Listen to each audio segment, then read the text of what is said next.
Wig മേക്കേഴ്സിൻ്റെ മൂന്നാം തലമുറയിലെ പ്രമുഖർ രംഗസ്വാമിയുടെ ശിഷ്യൻ രാമു, രവി, രാമചന്ദ്രൻ എന്നിവരായിരുന്നു. ജയലളിതയുടെ സ്വകാര്യ വിഗ് നിർമ്മാതാവായി പ്രശസ്തനായി രവി എന്ന വിഗ് രവി.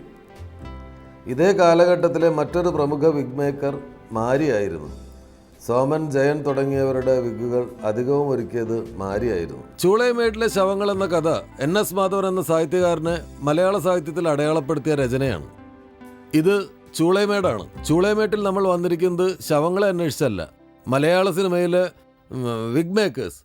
വിഗ് മേക്കേഴ്സിൽ ഏറ്റവും പ്രധാനിയായ ഒരാൾ അപ്പു ഇവിടെയാണ് അപ്പുവിൻ്റെ സ്ഥാപനമുള്ളത്. അദ്ദേഹത്തെ കാണാനും അദ്ദേഹത്തിൻ്റെ വിഗ് മേക്കിങ്ങിനെ കുറിച്ചുള്ള വിശദാംശങ്ങൾ അറിയാനും വേണ്ടിയാണ് നമ്മളിവിടെ എത്തിയിരിക്കുന്നത്. അപ്പുവിനെ നമുക്ക് പരിചയപ്പെടാം. അതാണ് അപ്പുവിൻ്റെ കട.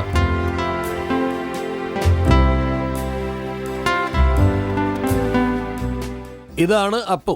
അപ്പു മൂന്നാമത്തെ തലമുറ വിഗ് മേക്കറാണ്.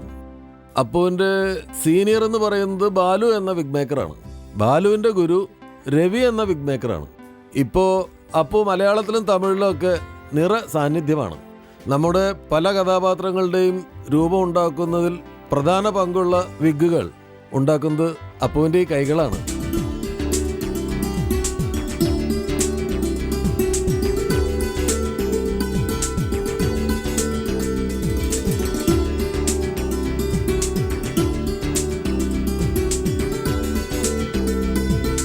എന്നെ മനസ്സിലായി കാണുമെന്ന് വിചാരിക്കുന്നു.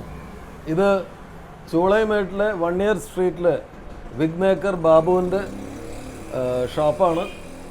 മലയാള സിനിമയ്ക്കും തമിഴ് സിനിമയ്ക്കും തെലുങ്ക് സിനിമയ്ക്കും ഒക്കെ വിഗുകൾ ഉണ്ടാക്കി കൊടുക്കലാണ് ബാബുവിൻ്റെ ജോലി. ബാബു ഇപ്പോൾ പ്രശസ്തനായിട്ടുള്ള ഒരു വിഗ് മേക്കറാണ്. ഈ വിഗ് എനിക്ക് ചേരുന്നുണ്ട്. എൻ്റെ അപ്പൻ്റെ ചായ ഉണ്ടെന്നാണ് ഇതിൻ്റെ പ്രൊഡ്യൂസർ പറയുന്നത്. ബാബു യാർ കൂടെ വർക്ക് പണിയിരുന്നു? PN மணி, பட்னம் ரஷீத், பட்னம் ஷா, பிரதீப் ரங்கன், நிறைய விக் பண்ணுது. அல்ல விக் மேக்கிங் எங்கேருந்து கற்றுக்கு? நான் விக் மேக்கிங் வந்து மிஸ்டர் பாலுன்னு இருந்தார் விக் மேக்கர், அவர்கிட்ட வந்து கட்டேன். விக் மேக்கர் பாலுவோட சீஃப் வந்து ரவி ஆയിരുന്നു. വിഗ് മേക്കർ അവരിപ്പോൾ യുഎസിൽ സെറ്റിൽ ആയിട്ട്. അപ്പുവിൻ്റെ ഗുരുവായ ബാലു അവൻ വളരെ പ്രശസ്തനായിരുന്നു. ഞാൻ ഈ സമയത്ത് ആദ്യം വർക്ക് ചെയ്യാൻ തുടങ്ങിയപ്പോൾ മുതൽ ഈ ബാലു അതിനകത്ത് എനിക്ക് വിഗ് തയ്ച്ച് തന്നിട്ടുണ്ട്. അതുപോലെ തന്നെ രാമേന്ദ്രൻ എന്ന് പറഞ്ഞാൽ അദ്ദേഹം ഇതുപോലെ തന്നെ നെല്ല് എന്ന് പറഞ്ഞ പടത്തിൻ്റെ ആദ്യത്തെ 1972 ആരംഭിച്ച എൻ്റെ ഇൻഡിപെൻഡൻറ്റ് ഫിലിമായ അതിനകത്ത് മിസ്റ്റർ രാമേന്ദ്രനായിരുന്നു എനിക്ക് ഈ വിഗ് തയ്ച്ച് തന്നിട്ടുള്ളത്. ഇപ്പോൾ എത്ര വയസ്സിൽ വന്നിരിക്കുന്നത്? நான் இந்த ஒர்க்குக்கு வரும்போது வந்து எனக்கு வந்து ஒரு 15 இயர்ஸ். இப்போ விக் பண்ணுறதுக்கு மெட்டீரியல் ஹேர் எங்கேருந்து வருது? ஹேர் வந்து பெரிய பெரிய டெம்பிள்ஸில் வந்து அந்த மொட்டை அடிக்கிற முடியிலேருந்து எங்களுக்கு கம்பெனிக்கு வரும். கம்பெனிலேருந்து நாங்கள் ரீட்டெல்லாம் வாங்கிட்டு வந்து ஒர்க் பண்ணுவோம். അപ്പോൾ ഇത് ഡയറക്റ്റ് அங்கேருந்து எடுத்து வர்ற ஹேரில் வேறு ஏதாவது பண்ணுமா? கெமிக்கல்ஸ் போட்டு க்ளீன் பண்ணிட்டு தான் ரெடி பண்ணுவோம். கெமிக்கல் போட்டு க்ளீன் பண்ணுவோம்.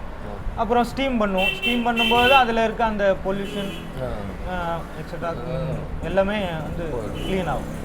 கிலோக்கு என்ன விலை இருக்க முடியும்? மினிமம் 10,000லேருந்து 15,000 இருக்கு. കിലോ? കിലോ 15,000. ഹെയർക്ക് മുടിക്ക് ഒരു വിലയില്ല എന്ന് പറയുന്ന ആളുകൾ ഇത് കേൾക്കണം. നമ്മൾ കാശ് അങ്ങോട്ട് കൊടുത്ത് മുടി വെട്ടും, പക്ഷെ ആ മുടിക്ക് ഇത്രയും വിലയുണ്ട്. കിലോ 10,000 എല്ലാം വില ഇருக்கு. அதிலிருந்து அப்புறம் இது எப்படி பிரிக்கிறது?